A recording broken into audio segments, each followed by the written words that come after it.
कहानी की शुरुआत में हम 9 ड्रैगन्स को देखते हैं जो एक शानदार बग्गी को एक छिपे हुए आइलैंड पर ले जा रहे थे। ये आइलैंड आसमान में बादलों के ऊपर तैरता है और लोगों का मानना है कि वहाँ एक बहुत ही शक्तिशाली हथियार छुपा हुआ है और अगर कोई भी उसे हासिल कर ले तो वो भगवान बन जाएगा जिसके पास आसमान और जमीन तक को तोड़ने की ताकत होगी। हर 10 लाख साल में सिर्फ एक बार ऐसा इंसान प्रकट होता है जो इतना ताकतवर हो जाए। इसी दौरान लू शेंग नाम के एक तलवारबाज को उसके सम्राट ने ये जिम्मेदारी दी कि वो आइलैंड पर जाने के लिए सबसे ताकतवर योद्धाओं को ढूंढे। इन योद्धाओं को चुनने के लिए लू शेंग ने एक टेस्ट रखा जिसमें उसने अपनी जेब से एक छोटी सी जेड बॉल निकालते हुए कहा कि जो भी उसके हाथ से ये जेड बॉल छीन लेगा उसे हिडन आइलैंड पर जाने का मौका मिलेगा। ये बात सुनते ही कई योद्धा अपनी किस्मत आजमाने के लिए आगे तो आए, लेकिन लू शेंग इतना जबरदस्त तलवारबाज था कि वो एक साथ कई योद्धाओं को संभाल सकता था। तभी ज़ुकोंग नाम का एक योद्धा सामने आया जो काफी ज्यादा फुर्तीला था और उसने ठान लिया था कि वो किसी भी हाल में इस जेड बॉल को हासिल करके रहेगा। पर जैसे ही वो उसे पकड़ने वाला था, जेड बॉल अचानक उड़कर पास के एक गांव की तरफ चली गई और ये देखते ही सारे योद्धा बिना वक्त गवाए उसका पीछा करने लगे। ज़ुकोंग पूरी रफ्तार से उस जेड बॉल की तरफ बढ़ रहा था, लेकिन जैसे ही वो उसे पकड़ने वाला था तभी एक और योद्धा ने उस पर हमला कर दिया। पर तभी उसने देखा कि एक बैलगाड़ी एक मासूम बच्चे को कुचलने ही वाली थी कि तभी ज़ुकोंग ने बिना सोचे समझे उस बच्चे को बचाने के लिए छलांग लगा दी। अब कुछ योद्धाओं को लग रहा था कि ज़ुकोंग ने जेड बॉल की जगह उस बच्चे को बचाकर बिल्कुल बेवकूफी वाला काम किया है, लेकिन असल में उसने बच्चे की मदद करने से पहले ही जेड बॉल को पकड़ लिया था। पर तभी यूकी नाम का एक दूसरा योद्धा इस लड़ाई में कूद गया। असल में यूकी के पास एक जादुई अंगूठी और कंगन थे जिनसे वो आसपास की चीजों को कंट्रोल कर सकता था। उसने अपनी शक्तियों का इस्तेमाल करके पीछे से ज़ुकोंग पर वार किया और जब वो अपना बचाव नहीं कर सका तो यूकी ने उससे जेड बॉल छीन ली। असल में लू शेंग सम्राट का दूसरा बेटा था। उसके बड़े भाई का नाम था लुओ और वो दोनों ही हमेशा सबसे ज्यादा ताकतवर बनने की होड़ में लगे रहते थे। वो दोनों भाई उस छिपे हुए आइलैंड पर जाने की तैयारी कर रहे थे, लेकिन उनके पिता सम्राट लू ने ड्रैगन स्वॉर्ड लुओ को दी क्योंकि उनके मुताबिक वो उसके ज्यादा काबिल था। उधर जब ज़ुकोंग बेहोश पड़ा था तो उसे अपना अतीत याद आने लगा। असल में वो अनाथ था जिसे एक बहुत ही नामी लोहार ने कुछ दूसरे अनाथ बच्चों के साथ पाला था। लोहार ने ज़ुकोंग के अंदर काबिलियत देखी और उसे शहर में मार्शल आर्ट्स की ट्रेनिंग के लिए भेजा। यह आसान नहीं था क्योंकि मास्टर और बाकी अनाथ बच्चों को ज़ुकोंग की पढ़ाई के बदले में 10 लाख तलवारें बनानी पड़ी थी। फिलहाल ज़ुकोंग घायल पड़ा था, लेकिन अब उसके भाई बहन उसकी मदद के लिए आ गए थे। उन्होंने ठान लिया था कि चाहे कुछ भी हो जाए वो ज़ुकोंग को हिडन आइलैंड पर पहुंचा कर रहेंगे। दूसरी ओर अलग अलग जगहों से आए हुए योद्धा एक पोर्टल पर इकट्ठा हो रहे थे जो उन्हें छुपे हुए आइलैंड तक ले जाएगा। वहाँ हम केसी नाम की एक महिला योद्धा को देखते हैं जिसके साथ 4 गार्ड्स को भेजा जा रहा था। उन्होंने पोर्टल को एक्टिवेट किया और सारे योद्धा उस छिपे हुए आइलैंड पर पहुंच गए। ज़ुकोंग के भाई बहन दूर खड़े होकर उन योद्धाओं को जाते हुए देख रहे थे। उन्होंने तुरंत ही ज़ुकोंग को जगाया जो उन्हें वहाँ देखकर काफी हैरान था। उन्होंने उसे जल्द से जल्द शहर में चोरी छुपे घुसकर पोर्टल तक पहुँचने का कोई सीक्रेट तरीका ढूंढने को कहा ताकि वो सब मिलकर छुपे हुए आइलैंड तक जा सकें। ज़ुकोंग ने अपने भाई बहनों को रोकने की कोशिश की मगर उसके भाई ने उसे समझाया कि तुझे मार्शल आर्ट सिखाने के लिए 10 लाख तलवारें बनाई हैं हमने, सिर्फ इसीलिए ताकि ज़ुकोंग उस महान हथियार को हासिल कर सके। अगर ज़ुकोंग नाकामयाब रहा तो उनकी सारी मेहनत बेकार ही समझो। इसलिए वो चोरी छिपे शहर में घुस ही गए। ज़ुकोंग किसी तरह पोर्टल तक पहुंच तो गया, लेकिन वहां मौजूद 2 गार्ड्स ने उसे कमजोर बताते हुए वहां से जाने को कहा।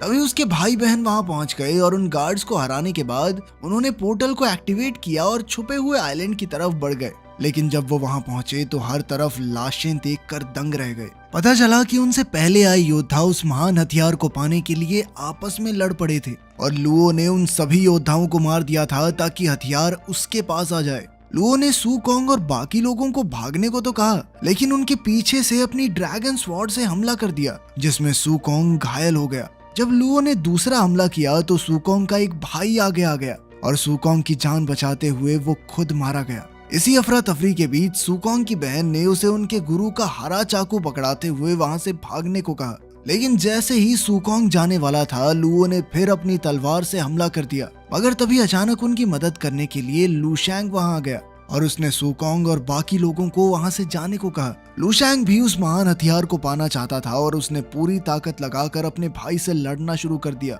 उन दोनों के बीच जबरदस्त लड़ाई हुई, लेकिन आखिर में लू शेंग ने लुओ को मार गिराया। और उससे वो ड्रैगन स्वॉर्ड ले ली। उधर गुफा में सुकोंग अपने भाई की मौत से बहुत ज्यादा दुखी था और अब उसे लग रहा था कि जो कुछ भी वो कर रहे थे सब बेकार निकला, क्योंकि वो उस महान हथियार को कभी हासिल नहीं कर पाएंगे। लेकिन उस वक्त उसने वो हरा चाकू पकड़ा हुआ था और तभी अचानक उसे भविष्य की एक झलक दिखाई दी, जहाँ उसने देखा कि धरती तबाह हो रही थी।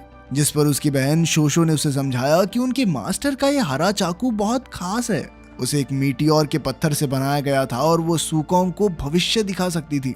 उसने सुकोंग को समझाने की बहुत कोशिश की कि उन्हें किसी भी हाल में आगे बढ़ना ही होगा, क्योंकि अगर वो हथियार किसी गलत हाथ में पड़ गया तो अंजाम वैसा ही होगा जैसा उसने अभी देखा है। उनके मास्टर को सुकोंग में हमेशा कुछ खास दिखता था और इसी वजह से शोशो को उस पर पूरा यकीन था कि वो दुनिया को बचा सकता है। तभी सुकोंग के एक भाई ने डरते हुए बाकी लोगों को गुफा के अंदर पत्थर बने इंसानों के बारे में बताया और जैसे ही उसने एक हाथ को छुआ तो वो अपने आप हिलने लगा, जिसके बाद उन्हें पता चला कि वो कोई और नहीं बल्कि केसी थी। वो हाथ खुद ब खुद जाकर उसके शरीर से जुड़ गया और वो फिर से ठीक हो गई। ये देखकर सुकोंग और बाकी सभी काफी बुरी तरह घबरा गए और गुफा से बाहर भागे। उस वक्त बाहर बर्फ गिरने लगी और चारों ओर घना कोहरा छाया हुआ था कि तभी यूकी नाम का एक योद्धा चिल्लाता हुआ उनके पास आया और उन्हें जान बचाकर भागने को कहा। और तभी अचानक एक भयानक राक्षस उनके सामने आ गया। वो बेहद खतरनाक और ताकतवर था। सुकोंग और उसके भाई बहनों ने मिलकर उस राक्षस का सामना करने का फैसला किया। सुकोंग उस राक्षस पर चढ़ गया और अपने भाइयों को दूर हटने को कहा। उस राक्षस ने एक अजीब सी रोशनी छोड़ी। सुकोंग के भाई बहनों में से एक उस बीम की चपेट में आ गया और अचानक से वो पत्थर की तरह जम गया, बिल्कुल वैसे ही जैसे उन्होंने गुफा में लोगों को जमे हुए देखा था। उस राक्षस ने उसकी पूरी ऊर्जा को चूस लिया। अभी शोशो ने वही हरा चाकू निकाला। न जाने क्यों वो राक्षस उस चाकू से डर रहा था और तभी अचानक उसने शोशो को उठाकर दूर फेंक दिया और इसी बीच वो चाकू भी किनारे पर गिर गया। तभी सुकोंग वो हरा चाकू लेकर राक्षस के पीछे तो गया पर उस राक्षस ने उसे भी फेंक दिया। उनमें से हर किसी ने उस राक्षस को मारने की कोशिश की, लेकिन वो बहुत ज्यादा ताकतवर था और जब सुकोंग ने अपने भाइयों को मरते हुए देखा तो उसे बहुत ज्यादा गुस्सा आ गया और उसने अपनी पूरी जान लगाकर उस राक्षस पर हमला कर दिया और आखिरकार उसे मारने में कामयाब हो गया।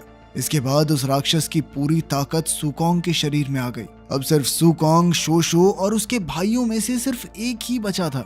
इस बीच यूकी काफी ज्यादा डर गया था और धरती पर वापस जाना चाहता था, लेकिन पोर्टल उन्हें वापस जाने नहीं दे रहा था। जिस पर शोशो कहने लगी कि अगर उन्हें धरती पर वापस जाना है तो उन्हें वो खास हथियार हासिल करना ही होगा। तभी उन्हें कुछ अजीब सी आवाजें सुनाई दी जो पास से ही आ रही थी। असल में ये केसी के साथ आए वो 4 योद्धा थे जिनके पास अदृश्य होने की ताकत थी और उन्हीं चारों ने सुकोंग और उसके साथियों को पकड़ लिया। जिसके बाद केसी उनके सामने आई। सुकोंग ने उसे समझाने की कोशिश की कि वो अकेले उस हथियार को नहीं पा सकेगी और अभी के लिए उन्हें साथ मिलकर काम करना चाहिए।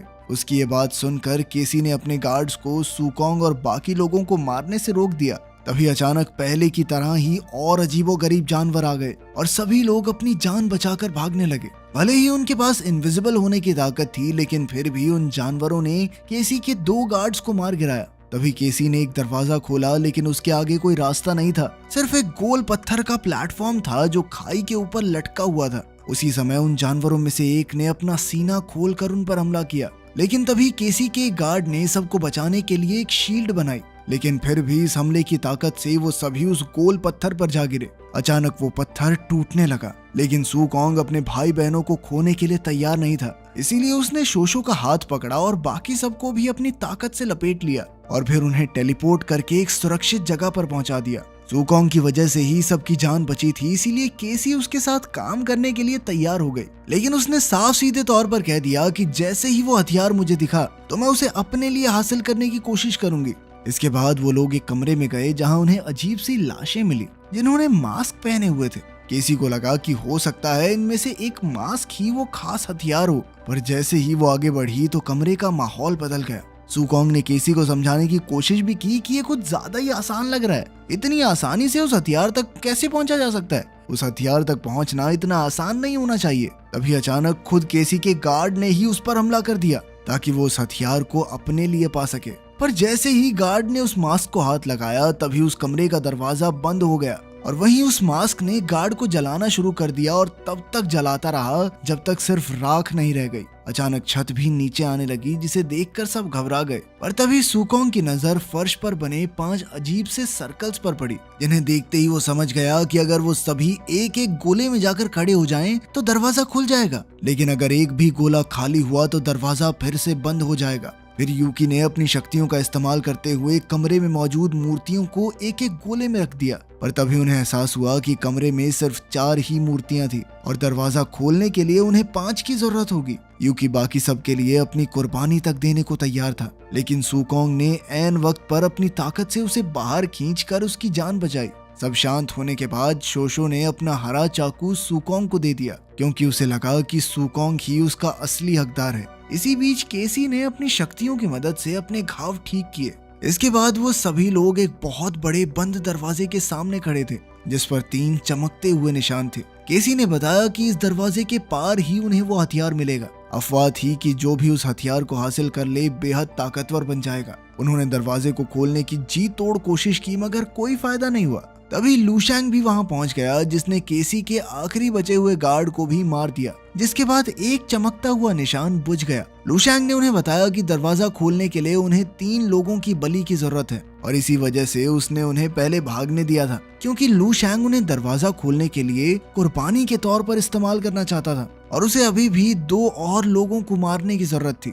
लूशैंग ने उन पर हमला किया, लेकिन फिर ऐन वक्त पर सुकोंग ने बीच में आकर शोशो, केसी और यूकी को बचा लिया। लेकिन दुख की बात यह थी कि लूशैंग ने उसके आखिरी बचे भाई को भी मार डाला, और सुकोंग की लाख कोशिशों के बावजूद भी वो अपने भाई को बचा न सका। दरवाजा खोलने के लिए उन्हें अब भी एक बलि की जरूरत थी, जिसके बाद सुकोंग ने उस हरे चाकू की मदद से लूशैंग का सामना किया, लेकिन लूशैंग ने अपनी ड्रैगन तलवार निकालकर सुकोंग पर कई वार किए, जिसके बाद आखिरकार सुकोंग मारा गया। अचानक दरवाजा खुला, जिसके बाद शोशो तुरंत हरा चाकू पकड़े हुए अंदर दौड़ गई। इसी बीच बाहर यूकी ने लूशैंग को रोकने की कोशिश की, लेकिन वो आसानी से बचता हुआ शोशो के पीछे अंदर चला गया। जैसे ही शोशो उस हथियार को नष्ट करने वाली थी, लूशैंग ने ड्रैगन तलवार से उस पर हमला करके उसे बाहर फेंक दिया, और दरवाजा फिर से बंद हो गया। अंदर लूशैंग ने उस खास हथियार को लिया, जो एक मास्क जैसा दिखता था। उसे पहनते ही अचानक मास्क ने लूशैंग के चेहरे को पूरा ढक दिया, और कोई अजीब सी चीज उसके शरीर पर कब्जा करने लगी।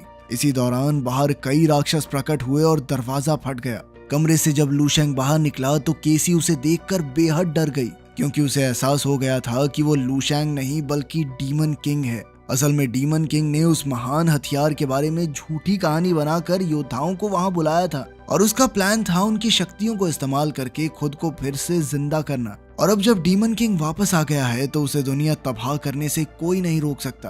तभी अचानक धरती हिलने लगी और एक बहुत बड़ा भूकंप आया, क्योंकि अब डीमन किंग अपनी शक्ति की मदद से इस हवा में तैर रहे आइलैंड को सीधा धरती पर गिराकर सबको खत्म करना चाहता है। लेकिन केसी समझ गई कि डीमन किंग की ताकत अभी पूरी तरह वापस नहीं आई है, और इसीलिए उसने यूकी और शोशो को उसे बचाने के लिए कहा, क्योंकि अब वो अपनी आखिरी ताकत का इस्तेमाल करके सुकोंग को वापस जिंदा करने वाली थी। नीचे सम्राट लू और होली किंगडम के सभी योद्धाओं ने अपनी तलवार आसमान की ओर फेंक दी, जिसके बाद तलवारों ने मिलकर एक शील्ड बना दी। वहीं आइलैंड पर यूकी ने पत्थरों से एक शील्ड बनाई थी ताकि वो राक्षसों को दूर रख सके। वो अपनी बची हुई थोड़ी सी ताकत के साथ जूझ रहा था, और आखिर में यूकी ने खुद को कुर्बान करते हुए सामने वाले पुल को ही उड़ा दिया। उधर केसी ने अपनी आत्मा सुकोंग को इस उम्मीद में दे दी कि वो वापस जिंदा होकर डीमन किंग से दुनिया को बचा सके। सुकोंग का दिल फिर से धड़कने लगा, पर उसे होश एक अजीब सी जगह पर आया, जहाँ एक रहस्यमयी आदमी पहले से ही मौजूद था, जिसने सुकोंग को बताया कि उसे दुनिया को बचाना ही होगा, क्योंकि अभी उसके मरने का वक्त नहीं आया है। सुकोंग के सवाल करने पर उस आवाज ने उसे बताया कि सिर्फ एक भगवान ही डीमन किंग को हरा सकता है। ये बात सुनकर सुकोंग उलझन में पड़ गया, क्योंकि हजारों सालों से कोई भगवान उनकी रक्षा करने नहीं आया था। अब तो उसे बस खुद पर भरोसा करने की जरूरत है। अचानक उस आदमी ने अपना चेहरा दिखाया, और वो कोई और नहीं बल्कि फ्यूचर से आया हुआ सुकोंग ही था। इसके बाद उसने बताया कि 1000 साल बाद सुकोंग एक भगवान बनेगा, और जो समस्याएं वो अभी झेल रहा है उन्हीं से उसके शरीर में इतनी ताकत आई। तभी सुकोंग को होश आ गया, और वो सबसे पहले शोशो को वापस धरती पर उसके घर ले गया, लेकिन अब वो और ज्यादा ताकतवर बन गया था। इसके बाद सुकोंग फिर से हिडन आइलैंड पर उड़कर गया, और उसने अपना हरा चाकू उठाकर वहां मौजूद सभी राक्षसों को मारना शुरू कर दिया। साथ ही उसने उन सबकी शक्तियों को अपने अंदर खींच लिया। उधर डीमन किंग ने सुकोंग को अपने साथ मिल जाने को कहा, लेकिन सुकोंग ने इसके लिए साफ मना कर दिया। इसके बाद उन दोनों के बीच एक जबरदस्त लड़ाई शुरू हो गई, जिसमें सुकोंग का हरा चाकू तक टूट गया। वो दोनों लगातार लड़ते रहे और इसी बीच डीमन किंग ने वादा किया कि सुकोंग तो बस एक नॉर्मल सा इंसान है, वो 100 जन्म भी ले ले तो उसे हरा नहीं सकता। इसके बाद डीमन किंग ने एक बहुत ही बड़ा हथियार निकाला, जिसकी मदद से उसने सुकोंग को मारकर हवा में उड़ा दिया। लेकिन हवा में उड़ते हुए सुकोंग की ताकत और ज्यादा बढ़ गई और उसने अपनी ताकत का इस्तेमाल करते हुए डीमन किंग को 1000 साल फ्यूचर में भेज दिया। फ्यूचर में भी डीमन किंग धरती पर कब्जा करना चाहता था, लेकिन सुकोंग जब एक भगवान बन चुका था, उसने डीमन किंग को बड़े ही प्यार से चुटकी बजाते ही राख में बदल दिया। वीडियो पसंद आई तो लाइक कर देना, चैनल को सब्सक्राइब कर लेना। मिलते हैं अगली वीडियो में।